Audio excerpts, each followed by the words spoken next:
Welcome to Crescent City Crime, dear listeners. I'm Tracy. And I'm Brian. And it is Pride Month. That's right, June. June is Pride Month every year. Yes. And, because I'm working in the French Quarter now, and yesterday I saw quite a few people dressed up in their lovely, lovely colors, rainbow colors, different flag colors, all those beautiful colors out there. Yesterday I saw a bartender over at Ruby Slipper Cafe around, I believe it was Bienville and Broad Street, down, Mid-City, Mid-City.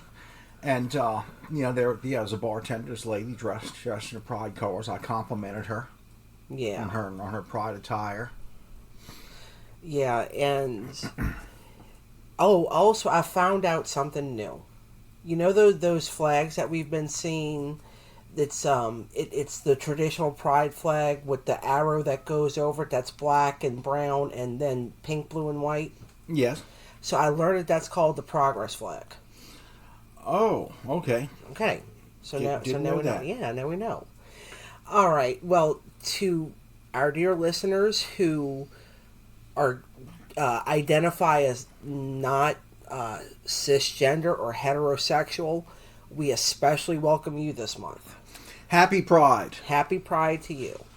And also, yes, we know that this episode's a little bit late in coming this week, but without going into too much detail, I had a very rough week and I needed to recover because it was important to me to give this episode the justice that it deserves.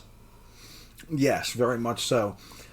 We're not a production line, and we don't aspire to become a, quote, production line. We actually want to put our passion into these episodes. And Tracy works hard on her research for these episodes. Yes, I do. So we just don't want to do these episodes, for our health. Right, exactly. All right, so, Brian, we have been to New York City. Yes, we have. Yes. It was, what was it, 2 weeks after September 11th? Yeah, but we're not getting into we're not getting into that, right. But that's our trip to New York had been planned before September 11th. Yeah, we didn't plan it because of that. It was planned before that. You're correct. Yes. We just made the decision to go ahead and take the trip. Yes. But Brian, did you know that, New York City, of course, right? Very diverse. A very rich history, okay? But did you know that New York City was essentially where Pride was born? No, I did not know that. Would you like to hear the story?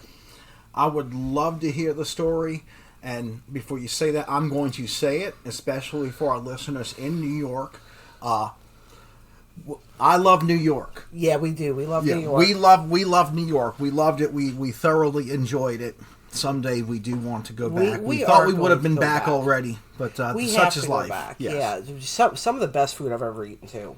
Those pastrami sandwiches were so great, and didn't they give us pickles and coleslaw with just about everything? I think. Yeah, and most of the kosher delis that are dine in New York City, I believe that is the norm. They bring these delicious kosher pickles, coleslaw out as essentially complimentary appetizers.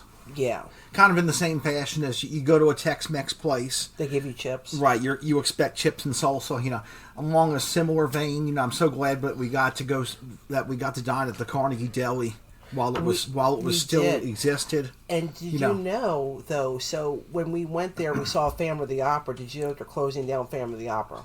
And I'm glad we got to see Phantom of the Opera in New York before it closed down. All things end. All good things must come to an end, unfortunately. It was a magnificent experience, for certain. Yeah. As was meeting Sir Ian McKellen. And we also got a picture with Matthew Broderick.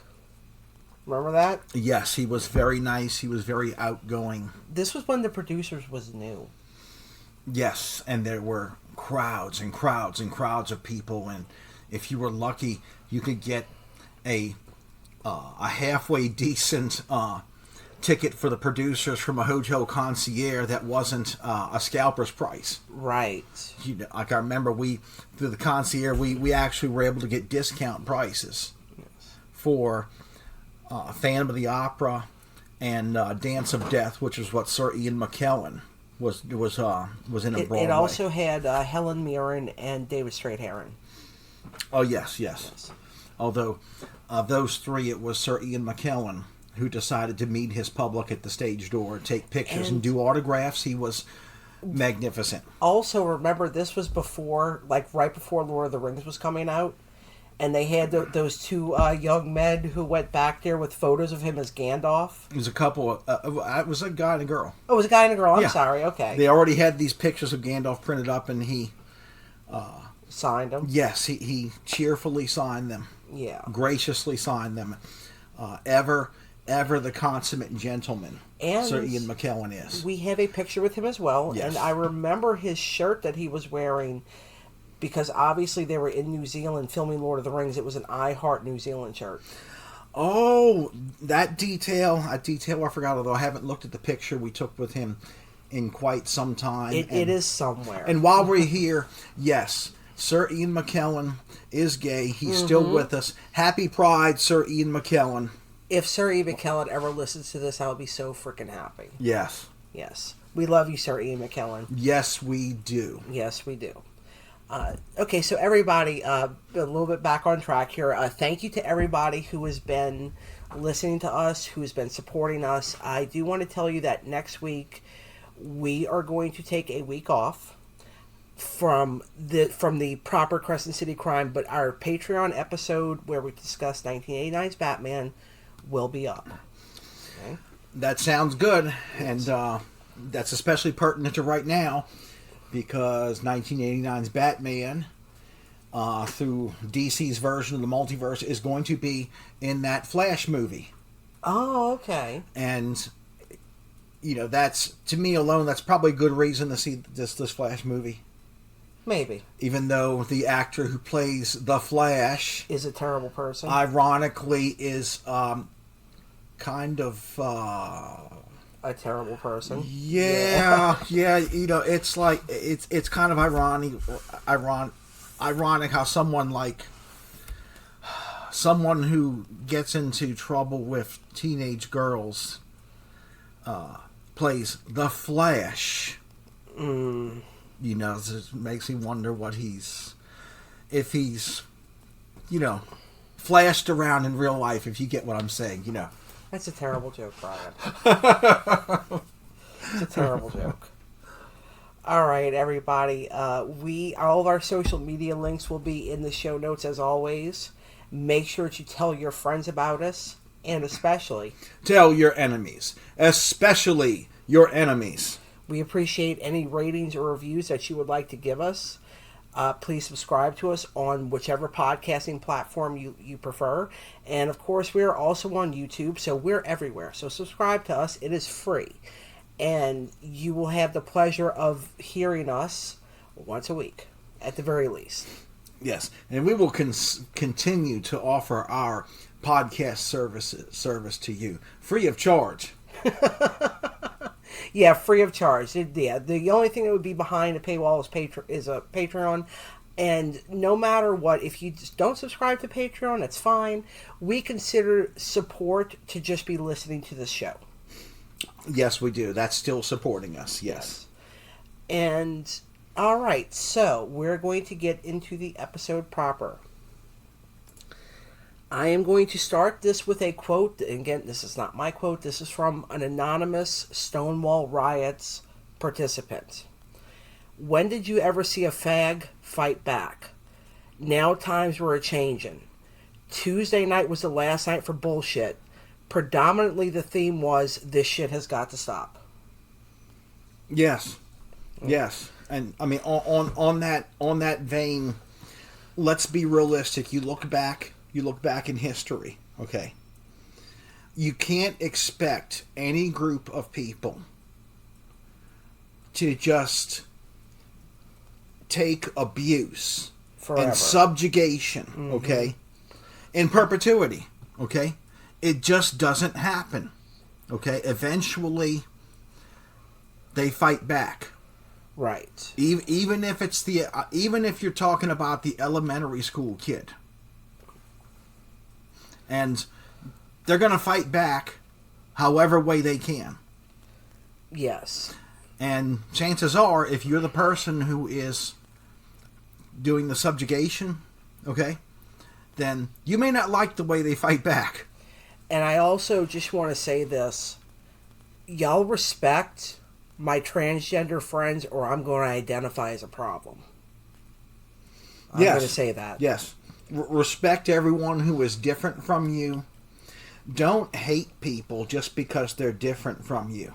They just want to be who they are, just the same as you. It has no bearing on your life whatsoever. What consenting adults do in their own home.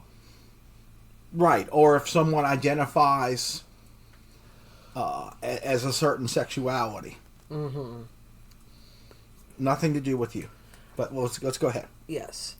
And I do want today's episode to serve as a reminder of how powerful community is, how powerful you as a person actually are, and how that even though I'm sure that there's some people who would listen to this podcast and would like to brand us all as snowflakes, etc., or woke, or whatever, but enough snowflakes causes an avalanche.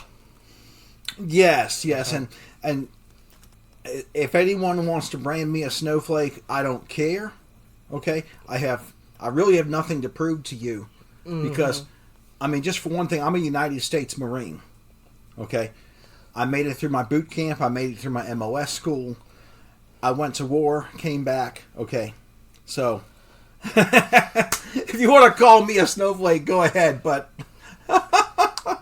yeah, and I also... If you call me a snowflake knowing I'm a United States Marine Corps veteran of war, then you're the one who has a problem if you think I'm a snowflake and you're laughable.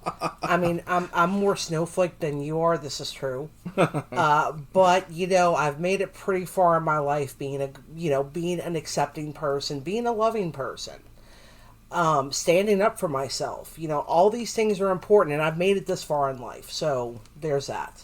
Yes, we all have our battles to fight, and if you've fought and won your battles in life, even whether you're a United States Marine or not, you're not a snowflake. Or if you stand up for yourself, you're not a snowflake. That's right. I really do consider you to be a strong person if you stand up for yourself and if you can face adversity and get through it. You're not a snowflake. That is correct by any interpretation, any stretch of the imagination. So today's story is about overcoming adversity. So during the club scene in the 1950s and 1960s, open expressions of gay sexuality were usually greeted with hostility.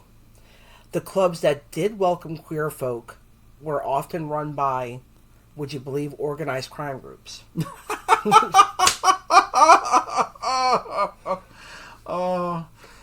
Well, I mean, it's quite brilliant. It is, isn't it? It really is, because who would think that wise guys, prizing masculinity, I think would have that as a front. That is hilarious. Well, I'm pretty sure they were more into money than, of course, anything else.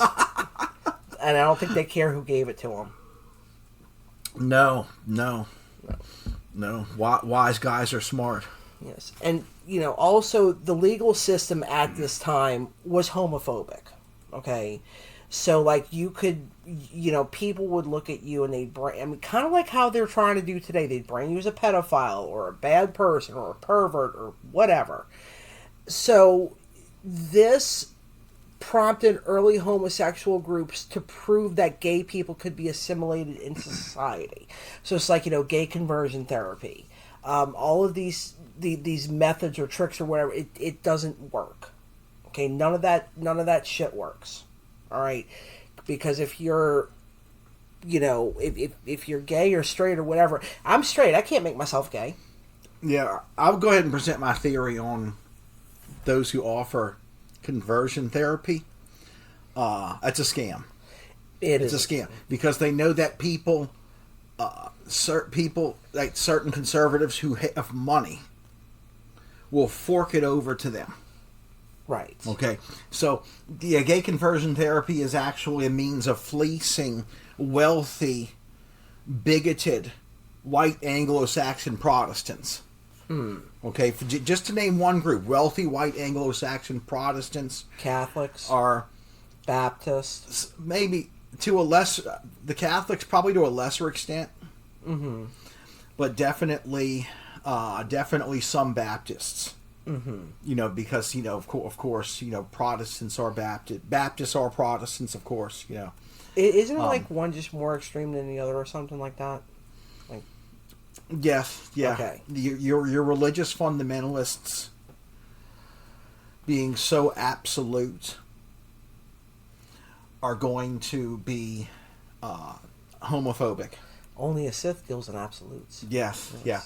Whether you're a Christian, whether you're Christian or whether you are Islamic, if you're a fundamentalist, you're typically going to be homophobic. And you just might be forking, if you've got lots of money, you might be forking it over to some shyster running his, a gay conversion therapy school camp or whatever they want to call it. Right. And during the last years of the 1960s, there was a lot of activity, social and political. Like there was the civil rights movement, there was the counterculture of the 1960s, and of course there was the anti-Vietnam War movement. This was all converging at once. Okay, so kind of like today, it's very turbulent times. Today we have a lot going on as well. The Manhattan neighborhoods of Greenwich Village and Harlem were home to sizable gay and lesbian populations after the First World War. People who had served in the military took advantage of the opportunity to settle in larger cities. Okay, so this is how these little enclaves were born. Prohibition actually benefited the queer community because drinking alcohol was pushed underground, right? And so were these other behaviors that were considered immoral. At the time, of course, homosexuality was considered immoral.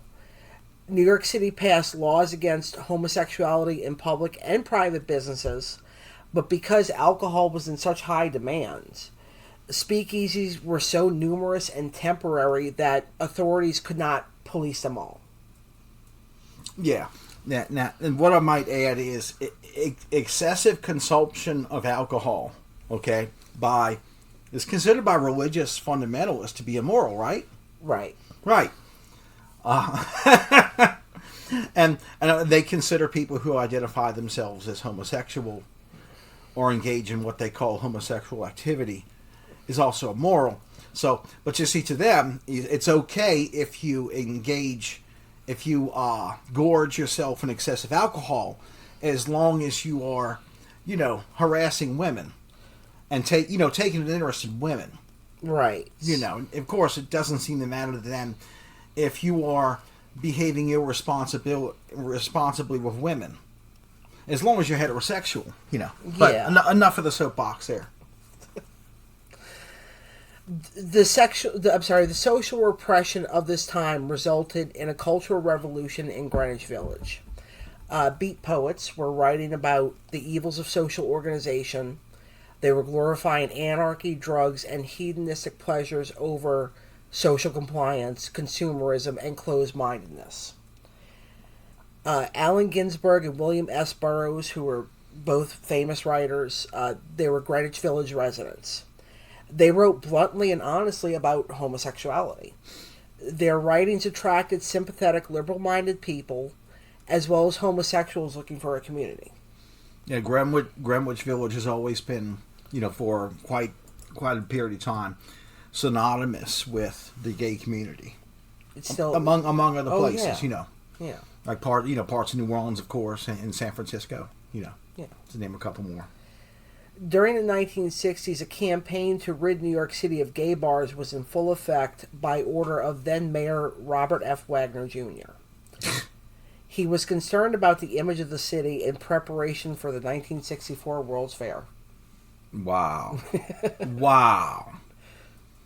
Among other things, a World's Fair is kind of supposed to be about diversity, inclusiveness. Yeah. Because sharing of different cultures. Right, exactly. It's like when a city puts on the World's Fair, they're going to have their own pavilion, of course. But just like New Orleans did when we hosted the World's Fair in 1984.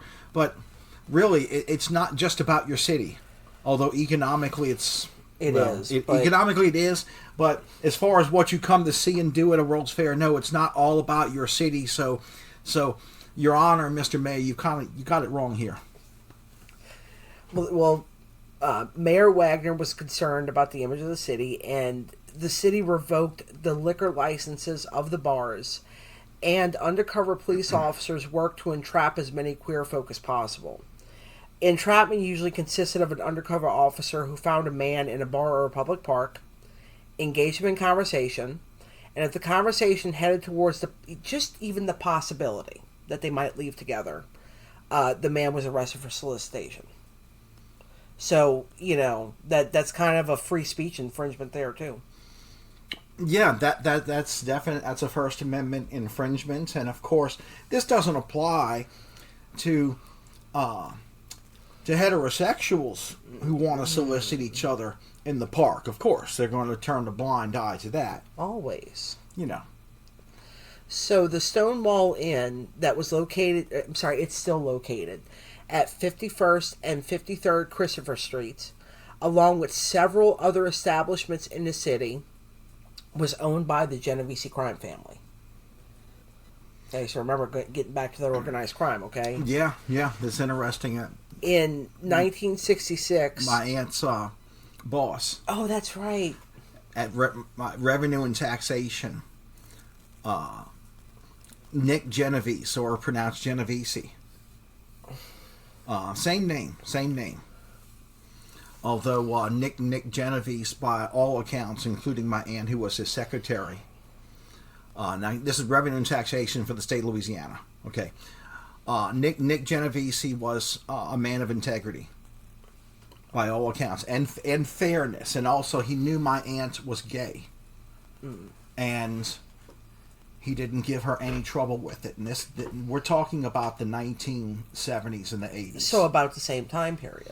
About the same time period, yeah. And this is kind of ironic here as another member of the Genovese family, okay, just obviously family related, who was being fair-minded to the gay community. In 1966, 3 members of the mafia invested $3,500 to turn the Stonewall Inn into a gay bar. This was after it had been a restaurant and a nightclub for heterosexuals. And once a week, a police officer would collect envelopes of cash as a payoff, known as a gayola. I know, terrible. And there you see, I mean, it's another example of conservative cops taking that gay money, and we have that down here. We have police officers who work, paid details for gay functions. So as you see, money makes the world go round, and it's one case of money helping you better understand someone else. Because I've known a few conservative cops who actually have they kind of developed a more favorable opinion towards the gay community because they actually got to know some of them. They were getting paid as an employer, by them, and they were talking to them and getting to know some of them. Right. And cultural engagement is one way that you can, overcome whatever fears you have of a different culture. Right. Well, these payments was because the Stonewall Inn did not have a liquor license. Okay, so just putting that out there. Right. There was also no running water behind the bar. So dirty glasses were run through tubes of water and immediately reused. Okay, so, there were no fire exits, which, I mean, that's just a big safety red flag right there. Mm-hmm. And the toilets overran constantly. Now, however, though, this was still a gathering place because this was a safe place for gay people. Yes. Okay. Oh, yeah. So even though this sounds like the proverbial shithole bar, I mean, it was, again, a place of community. Okay. The bar was not used for prostitution. There was drug sales and other black market activities. And this was the only bar for gay men in New York City where dancing was allowed. Oh. Okay. Dancing was allowed. For gay men, yes. Oh, yeah, wow. Because you can only... wow. Kevin Bacon, you're needed here. Kevin Bacon. Footloose. Oh, you're right, yeah. Yeah. So... I think Kevin Bacon would have been totally cool with gay people back then. I would like to think that. Very, very likely, as most celebrities, most actors and actresses are very open-minded individuals. Yeah. Kevin Bacon, if you ever listen to this, we love you. Yes, we love you, Kevin Bacon. We certainly do. We especially loved your appearance in the Guardians of the Galaxy holiday special. Well, that was awesome. That was totally awesome. Well, my favorite Kevin Bacon movie will always be Tremors, so there's that. All right, so visitors to the Stonewall Inn in... A few good men. Okay. So, visitors to the Stonewall Inn in 1969 were greeted by a bouncer. They would inspect them through a peephole in the door. The legal drinking age was 18. And in order to avoid accidentally letting in undercover police, visitors would have to be known by name to the doorman, or they would have to look gay, which could mean so many different things. It really could. A certain famous rock and roll artist reported, took his draft card and reported looking gay, wearing these tight leather pants. Who was this? I think it was Freddie Mercury. Oh. And he was excused. Well, he was also really gay. So. Yeah, exactly. And, not wanted by the culture of the military at the time. And to be honest, a gentleman who is, not compatible with military life. I mean, right. Veterans, ask yourselves this, and most veterans who've been in a theater of operations know better. Do you really want someone, do you want to put your life in the hands of someone who doesn't want to be there? Right. That's true, yeah. Yeah. No thanks. No draft. No thank you. So there were two dance floors inside of the Stonewall. The interior was painted black, which made it very dark inside, and they had pulsing gel lights or black lights. And if police were spotted, regular white lights were turned on, and this was the signal that everybody should stop dancing or touching. I mean, it's pretty terrible when you think about that. Yeah, even during the 90s, there were covert gay bars, including in the New Orleans area. Whereas I actually went inside one of these with a gay friend during the 90s, and I was told not to say I'm straight. I was curious, and I was bringing it was this guy. His name was also Brian, and he's the cousin of my girlfriend at the time. And he told me, don't tell anyone in here that you're straight, because they will get mad at me for bringing a straight person in here.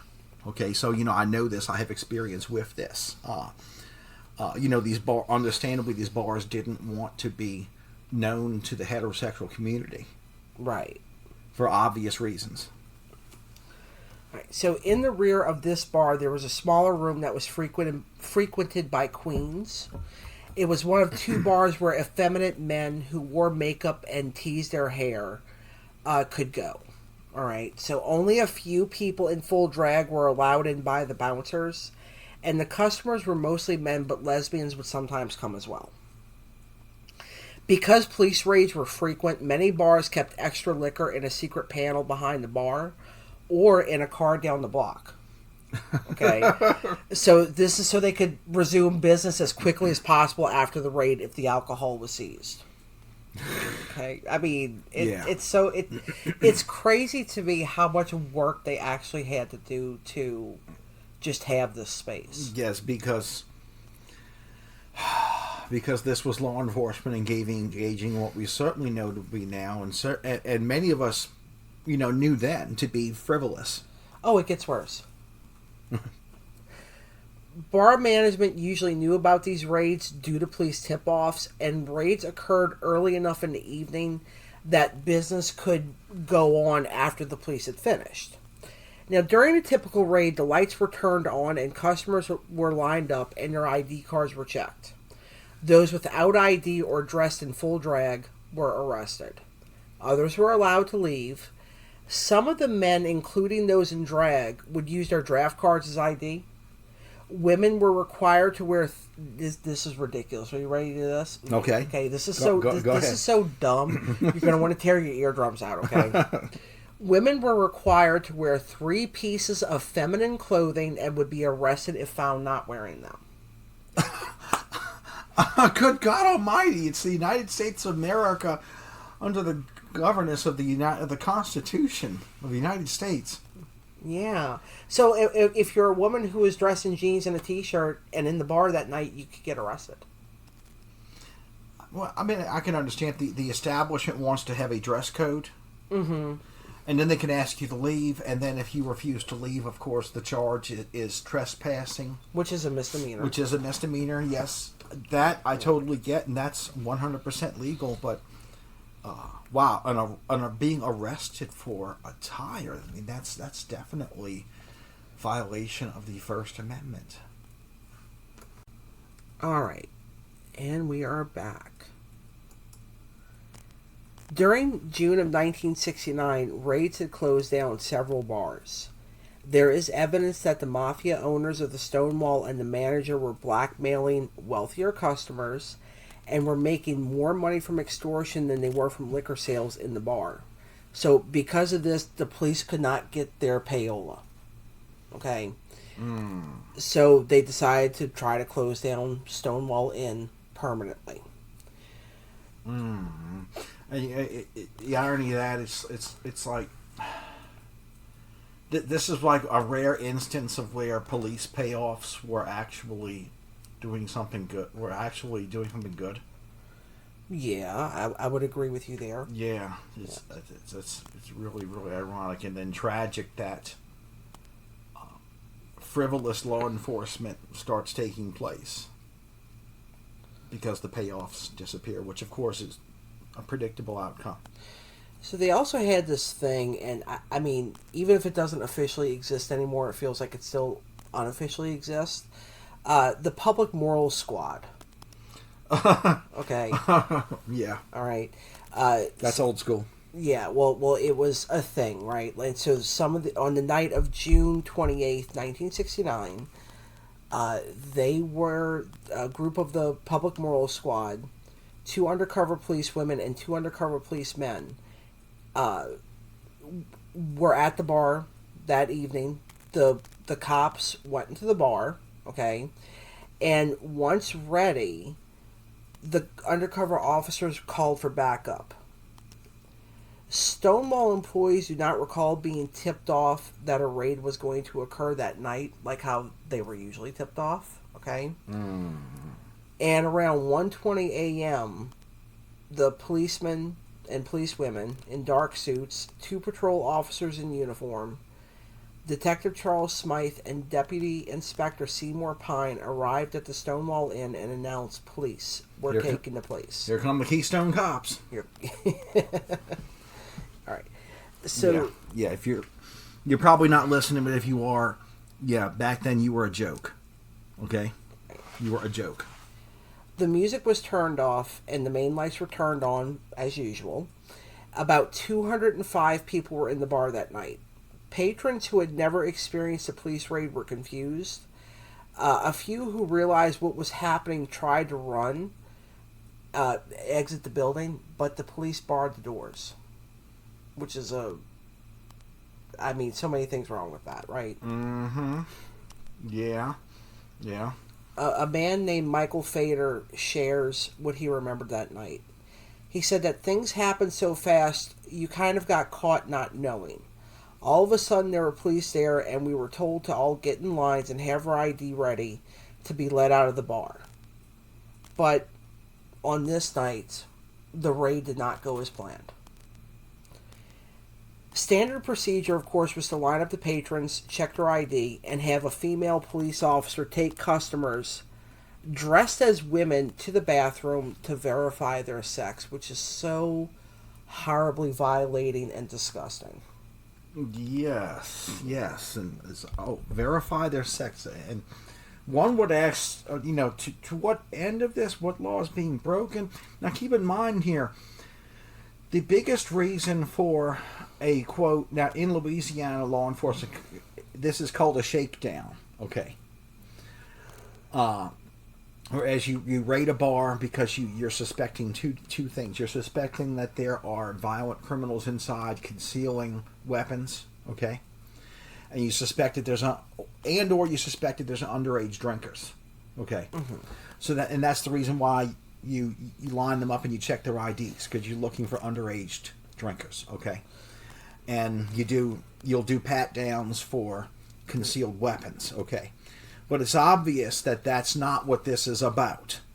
That this is about a so-called crime that law enforcement is considered to be, is actually political in nature. Yes, and if quote unquote verify their sex, right?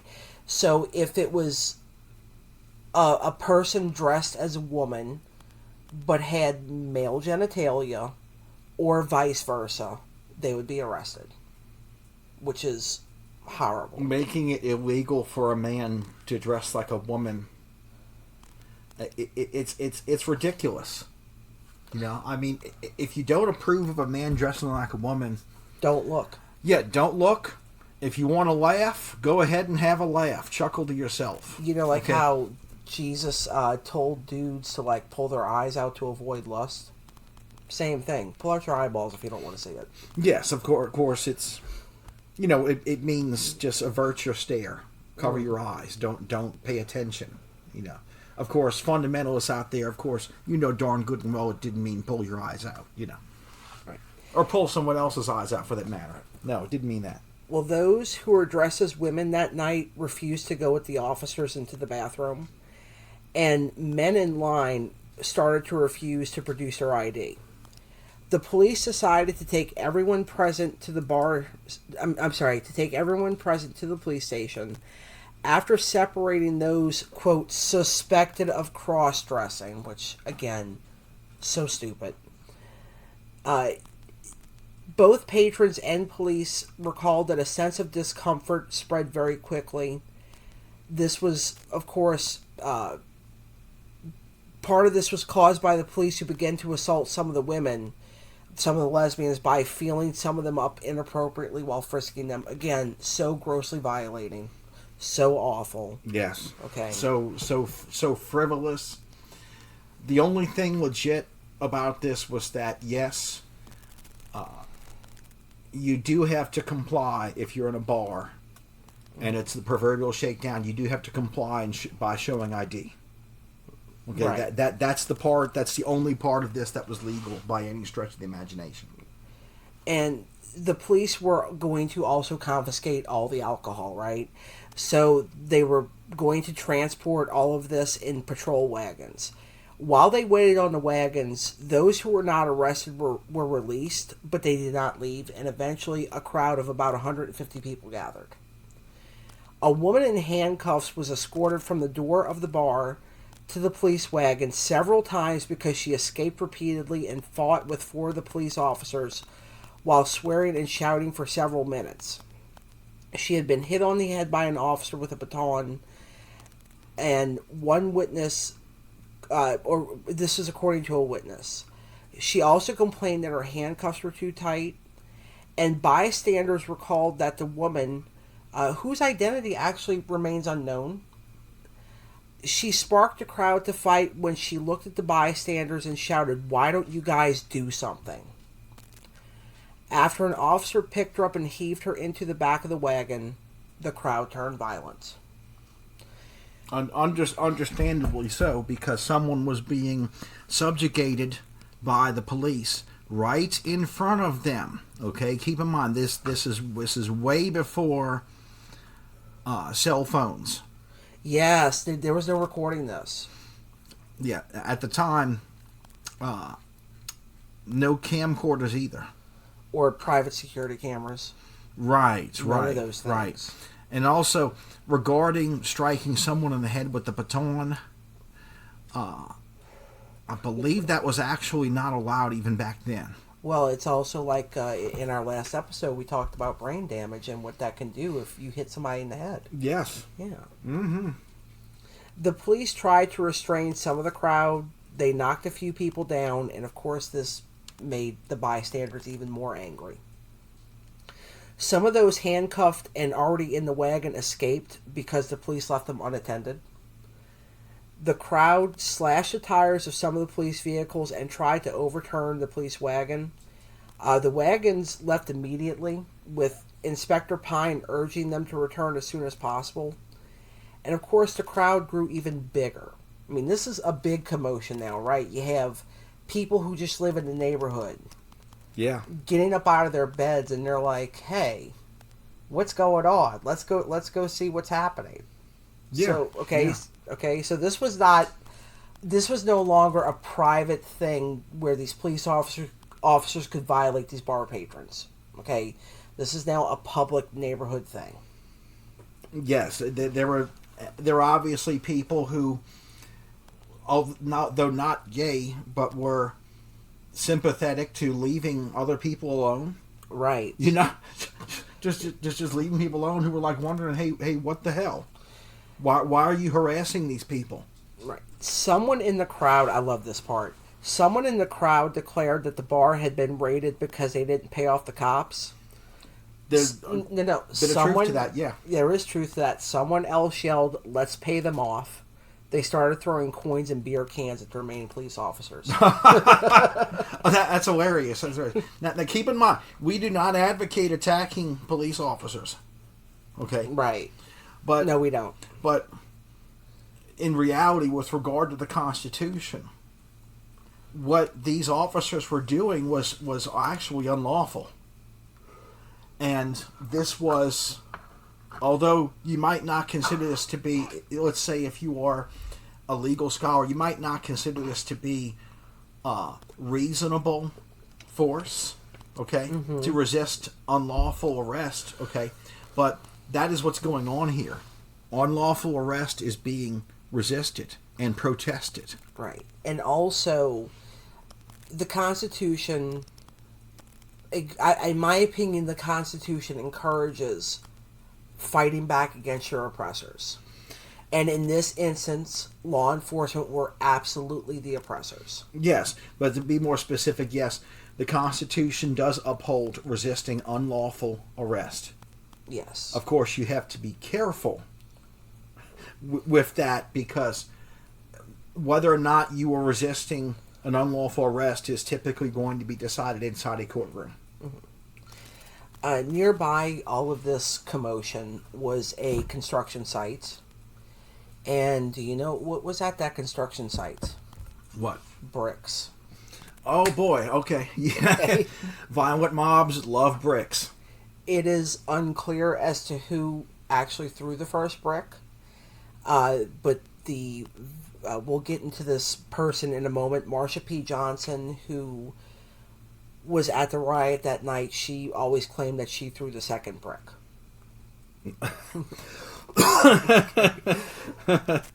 Well, she doesn't know for sure. And at this point, the crowd is like 500, 600 people large. The police grabbed several people, including a folk singer and the mentor of Bob Dylan, Dave Van Ronk, who actually lived next to the Stonewall Inn, and he had come to observe the action.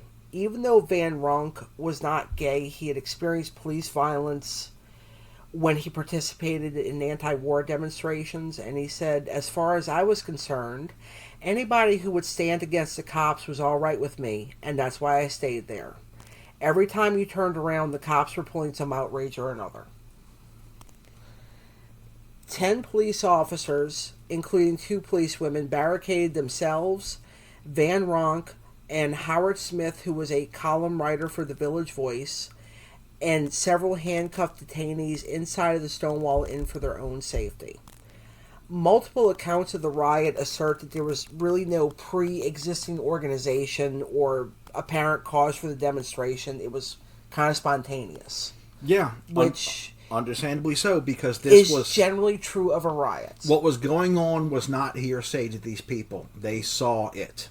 Right. And they were understandably angry because they had already been appraised, had already heard of previous civil rights violations by police officers. Certain police officers, okay? Keep in mind, the city of New York has tens of thousands of police officers. Like today, for example, it's a force of 30,000 officers, okay? It's Oh, I didn't know it was that many. Okay. It's like a small army. Well, it's also a very big city. Yeah, very big city. Okay. It's a megalopolis. So yes, out of that number, you're going to have bad apples. You're going to have some tyrants with a badge who just enjoy doing certain terrible things to people they don't like. So we're seeing that in action right here and there, and it's taking place before their very eyes, and they feel they can do something about it, and they are. Right. And again, where it says no organization, right? This means that this was not a protest march that had a permit or anything like that. This was a crowd of angry people. Yes. Yeah, some of them saw themselves as good Samaritans, and understandably so. Yeah. Michael Fader, once again, hearing again from Mr. Michael Fader, he says that we all had a collective feeling that we just had enough of this kind of shit. It wasn't anything tangible that anybody said to anyone else. It was just kind of like everything over the years had come to a head on that one particular night in the one particular place, and it was not an organized demonstration. Everyone in the crowd felt that we were never going to go back. It was the last straw. It was time to reclaim something that had always been taken from us. All kinds of people, all different reasons, but mostly it was total outrage, anger, and sorrow. Everything combined, and everything just ran its course. It was the police who were doing most of the destruction. We were really trying to get back in and break free. And we felt that we had freedom at last, or freedom to at least show that we demanded freedom. We weren't going to be walking meekly in the night and letting them shove us around. It's like standing your ground for the first time, and in a really strong way, that's what caught the police by surprise. There was something in the air, freedom a long time overdue, and we're going to fight for it. It took different forms, but the bottom line was we aren't going to go away, and we did not. It's very powerful words. Yeah, it's easy to make the argument that they were being true red-blooded Americans by standing up to tyranny and make no mistake about it. This was tyranny in action. And now keep in mind, okay, from one time or another, of government organizations and even the best of countries in the world wind up having some of their numbers engage in tyranny. Right. Okay.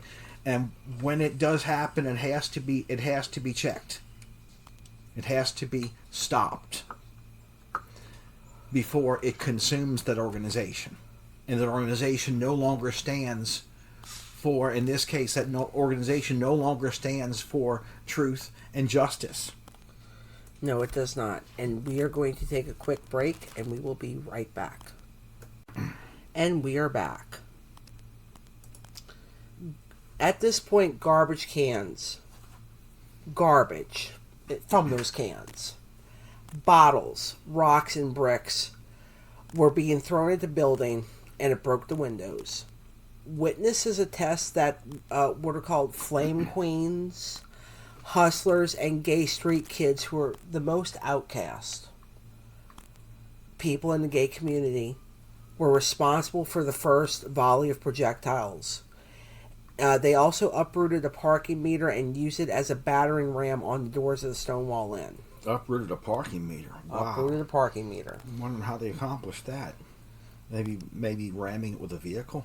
That's possible, yeah. Or wow, or someone somehow found a sledgehammer. That's quite a feat. But also, a quote that I had thought of when I was looking up this information is, a riot is the language of the unheard. These people were unheard. Yes. And yes. If you feel like people are not listening to you, the more desperate your actions can get. And that can include uprooting a parking meter. Yes. And honorable and responsible city officials will admit that there are certain actions that can start riots and are responsible for starting riots. And that's a Martin Luther King Jr. quote, by the way, that a riot is the language of the unheard. Oh, okay. Yeah. So,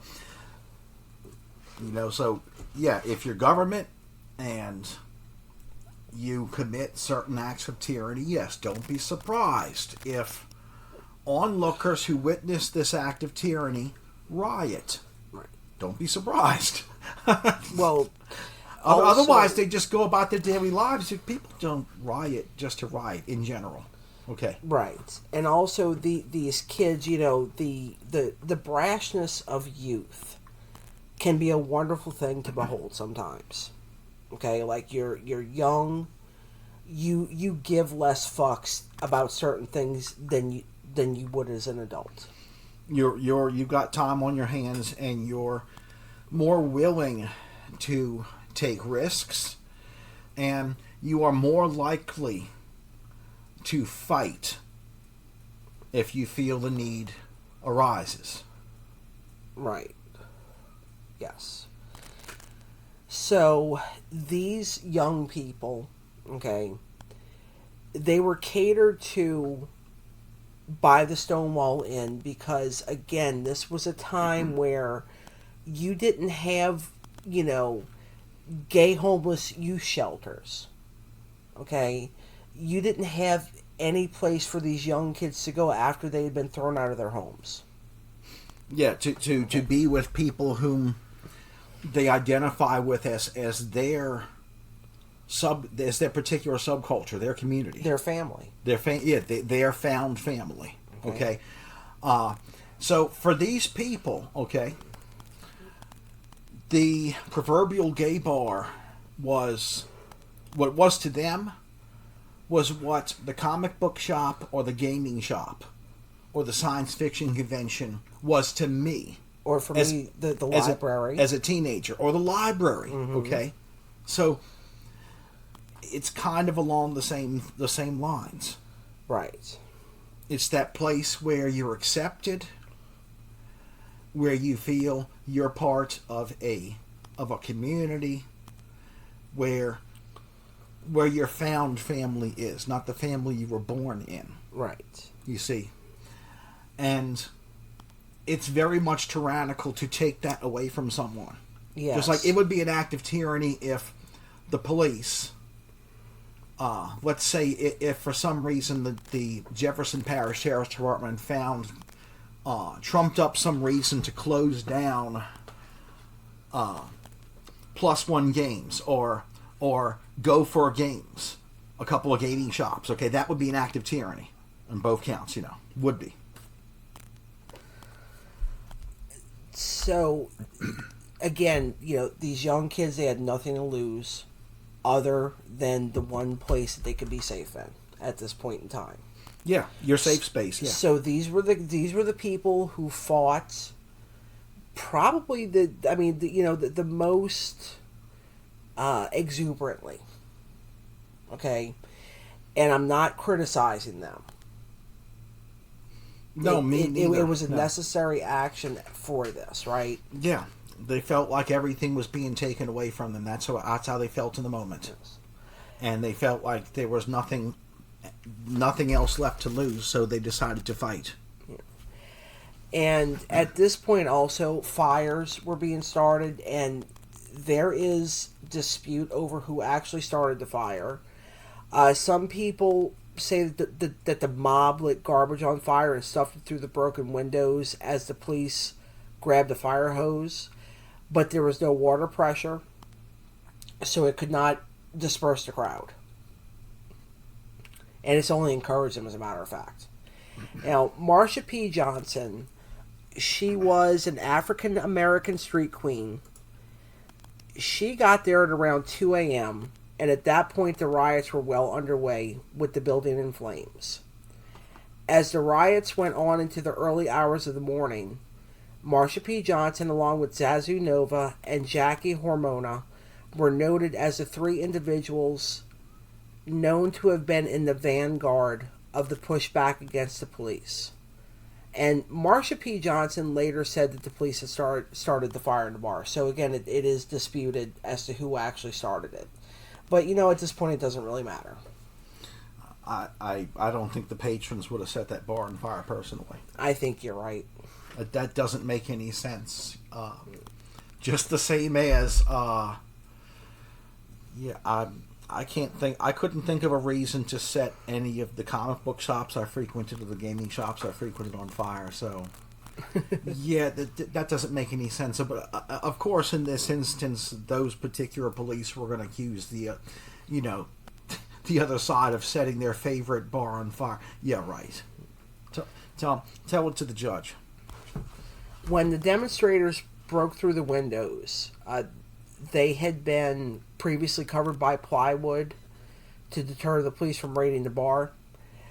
The police inside unholstered their pistols, and the doors came open, and the officers pointed their weapons at the angry crowd, and they threatened to shoot.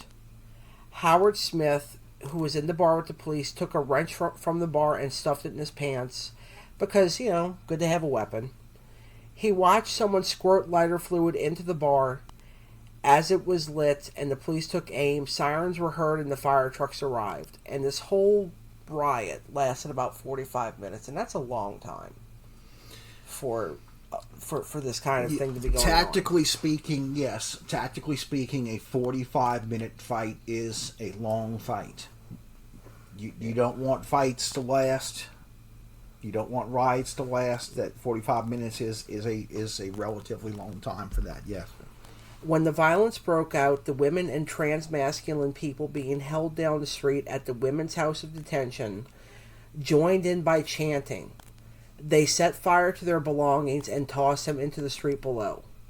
Historian Hugh Ryan says, "When I would talk to people about Stonewall, they would tell me that night on Stonewall we looked to the prison because we saw the women rioting and chanting, 'Gay rights, gay rights, gay rights.'" So even women from the prison were getting in on it, lighting their own things on fire in support of the Stonewall Inn. Wow. Okay, pretty incredible. Yeah. Okay. Yeah. Violating prison rules to protest. Yes. Yeah, yes. Not unwarranted given the severity of this tyranny going on. At this point, the tactical patrol force of the New York City Police Department arrived to free the police trapped inside of Stonewall. One officer's eye was cut and a few others were bruised from being struck by flying debris.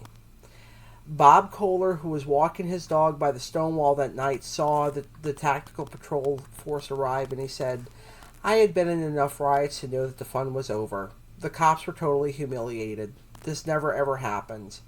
They were angrier than I guess they had ever been because everybody else had rioted. But the ferries were not supposed to riot. No group had ever forced cops to retreat before, so the anger was just enormous. It seemed like they wanted to kill."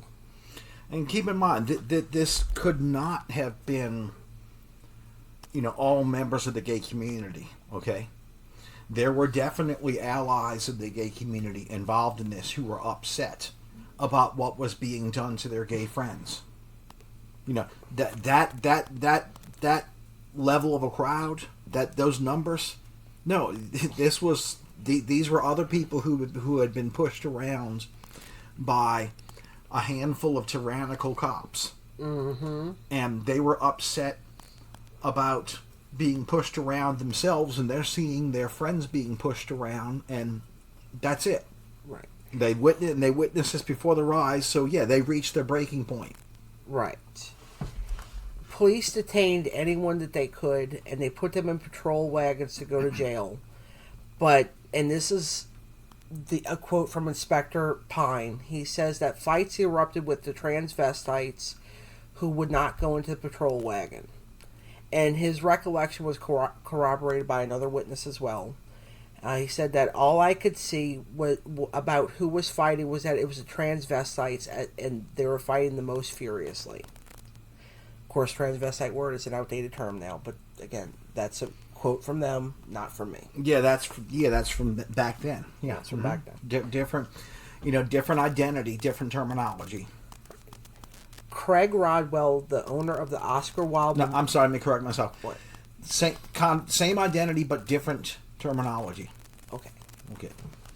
Craig Rodwell, owner of the Oscar Wilde Memorial Bookshop, reported watching police chase participants through the crooked streets, only to see them appear around the next corner behind the police. It's like a roadrunner chase, it sounds like. Yeah. And here we go, Keystone Cops. Members of the mob stopped cars, and they overturned them to block Christopher Street. Jack Nichols and Leach Clark, in their column printed in Screw, declared that massive crowds of angry protesters chased the police for blocks screaming, "Catch them." The Tactical Patrol Force formed a phalanx. Phalanx. Phalanx, thank you. Which was invented by the Spartans, I believe. Yeah, we were just talking about that movie the other night, too. Yeah. Mm-hmm. They attempted to clear the streets by marching slowly and pushing the crowd back. The mob openly mocked the police. The crowd cheered, and they started an impromptu kick line, which I think is, it's hilarious. Think about that. Mm-hmm. A kick line, right? Just to mock the police. I love that. They said that they sang, "We are the Stonewall Girls. We wear our hair in curls. We don't wear underwear. We show our pubic hair." By 4 a.m., the streets had nearly been cleared. Many people sat on stoops or gathered nearby in Christopher Park throughout the morning. They were just dazed. Probably a lot of 1,000-yard stares going on, and a lot of processing. That's a lot to see in such a short period of time. Yes. Yeah, so, it's such a dramatic change. I've been through this kind of stuff myself. It's such a dramatic change in the situation. You're kind of in shock. Right. You're just staring on and on and on and on. But there was something beautiful that transpired that night. Do you know what it was? What? Between men and women who, gay and lesbian, whoever was remaining in the streets that night, open expressions of love. This is when they started to openly express their love for each other. Which is a beautiful thing. Yes, it is. Yeah. When you see someone else express their love for someone else, it is a beautiful thing. It is. No matter who they are. During the siege, Craig Rodwell called the New York Times, the New York Post, and the Daily News to tell them what was happening. All 3 papers covered the riots, and the Daily News placed coverage on the front page. News spread quickly throughout Greenwich Village, and all day Saturday, June 28th, people came to stare at the burned and blackened Stonewall Inn. Graffiti appeared on the walls of the bar declaring, "Drag power," "They invaded our rights," "Support gay power," and "Legalize gay bars." There were also accusations of police looting, but there was also a sign regarding the status of the bar, and that status was, "We are open." Wow, that's nice. And yeah, the police looting doesn't surprise me. Historically, certain items confiscated from suspects, whether legitimately or not legitimately confiscated, sometimes end up in the personal vehicles of police officers, the homes of police officers, and confiscated alcohol. I've no doubt a portion of that ended up going home with police officers. I don't doubt that. Oh, absolutely. Yeah. Absolutely. There was actually more rioting the next night. This was around Christopher Street, and witnesses remember this a little bit differently. I'm sorry, people don't remember which night was more frantic or violent, the first night or the second night, which makes sense. You know, that's a lot. It's a lot going on. It's going to be something like that. It's going to be a blur. Many of the same people returned from the previous nights. Remarkable to many, again, was just this sudden exhibition of homosexual affection in public. This was described by one witness as, from going to places where you had to knock on a door and speak to someone through a peephole in order to get in. We were just out. We were in the streets. Thousands of people had gathered in front of Stonewall, which had opened again. This backed up Christopher Street until the crowd spilled into adjoining blocks. The crowd surrounded buses and cars. They harassed the occupants unless they either admitted they were gay or indicated their support for the demonstrators. Marsha P. Johnson was seen climbing a lamppost, and she dropped a heavy bag onto the hood of a police car and shattered the windshield. And as on the previous evenings, fires were started in garbage cans throughout the neighborhood. More than 100 police were present from the 4th, 5th, 6th, and 9th precincts. But after 2 a.m., again, the tactical patrol force arrived. Kick lines and police chases waxed and waned. And when police captured demonstrators, they described them as sissies or swishes. And the crowd surged to recapture their people again.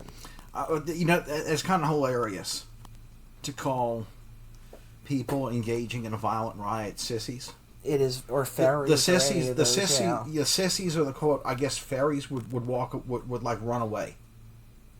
Okay. Well, that's the implication that they would run away. Yeah, right. Of course. But of course, you're angry at somebody, you hate someone, you're in opposition to them.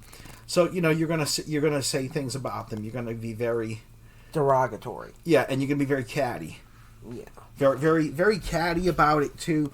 Now, given it's of course illegal, and yes, it is immoral to just arbitrarily destroy police property. However, law enforcement in this case brought it upon itself by engaging in activity that's actually illegal. Yeah, fuck around and find out. And tyrannical, okay? So they brought this upon themselves. This is an instance where police were responsible for these riots. Right. They brought this on themselves. A beat poet and longtime Greenwich Village resident Allen Ginsberg lived on Christopher Street, and he was watching all of this go down. And after he learned of the riot that occurred the previous evening, he said, "Gay power, isn't that great? It's about time we did something to assert ourselves." He visited the open Stonewall Inn for the first time, and while walking home, he declared to his friend, "The guys there were so beautiful. They've lost that wounded look that fags all had 10 years ago." Those nights in Greenwich Village were recognized as the start of gay pride celebrations. This was ground zero for that. Stonewall Inn is still in business today. Across the street from the Stonewall Inn is a small gated area called Christopher Park. In that park is the Gay Liberation Monument. This is a sculpture that depicts a seated lesbian couple and a gay male couple standing. The couples are innocently yet affectionately touching each other. And what you may not know, here's that connection to Louisiana that I promised. The person who commissioned that sculpture is Dr. Peter Putnam, who lived in Houma, Louisiana. Ah, that is a familiar name down here, yes. Yes, it is. Yes. And in our next episode, we are going to talk about Dr. Peter Putnam, because he is a very important member of gay history. And our next episode for Crescent City Crime Proper will be on Thursday, June 15th. We're not going to leave you hanging, because we are going to have we're still going to do as full of a month as we possibly can. And of course, look for our Patreon episode in a week. Now, Brian, you've heard all of this. You have any final thoughts? Yes. Standing up for yourself, okay? When authorities act illegally against you, engage in acts of tyranny against you, fighting for your rights is 100% American.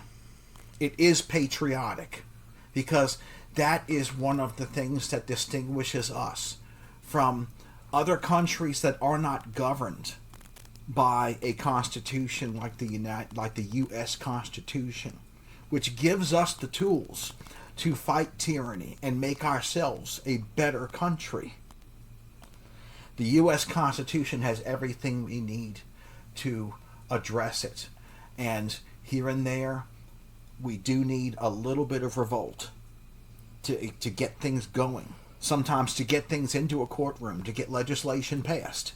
Okay? Sometimes we do need a little bit of revolt. And that's what this was.